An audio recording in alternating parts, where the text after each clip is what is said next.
વિરામ બાદ આપનું સ્વાગત છે। અન્ય સમાચાર પર નજર કરીએ। વરસાદી સિઝનના કારણે પંચમહાલના હાલોલમાં રોગચાળાએ માઝા મૂકી છે। હાલોલમાં ઝાડા ઉલટી અને કમળાના અનેક કેસ નોંધાયા છે, ત્યારે આરોગ્ય વિભાગના આદેશને નગરપાલિકાના અધિકારીઓ ઘોડીને પી ગયા છે। માત્ર એકલ દોકલ ખાણીપીણીની લારીઓ બંધ કરાવીને કામગીરીના નામે દેખાડો કર્યો છે।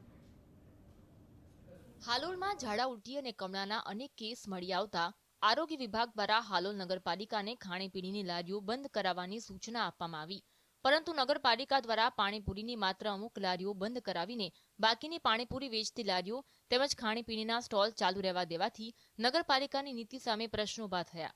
કમળાના 21 કેસ નોંધાયા છે। ઝાડા ઉલટીમાં આશરે લગભગ 30 થી 40 કેસ નોંધાયા હશે।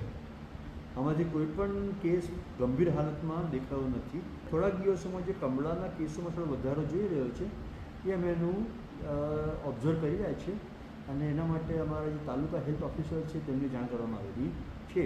હાલોલમાં ફેલાઈ રહેલા પાણીજન્ય રોગચાળાને નાથવા રોગોના ઉત્પત્તિ સ્થાન પર કાર્યવાહી હાથ ધરવી જોઈએ।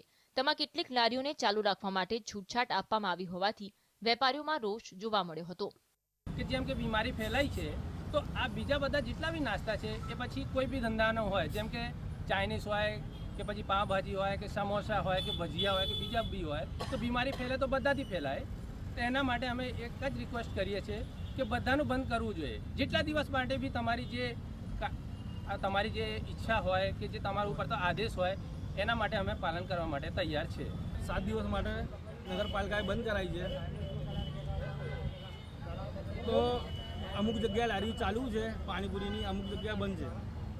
તો એને પાણીપુરીની તકલીફ છે તો ભાઈ બધી લારીઓ બંધ કરાવો, નાસ્તાની બધી લારીઓ બંધ કરાવો, કેમ કે પાણીપુરી એકલાથી રોગ ના થાય કે બધી નાસ્તાની વસ્તુ બધી બંધ કરાવો પછી, અને અમુક જગ્યાએ લારી ચાલુ છે એ બી બંધ કરાવો, એક્શન બરાબર લો।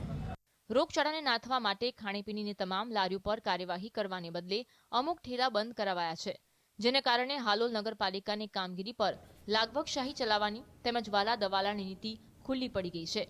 કેયુર જાની, GSTV, હાલોલ।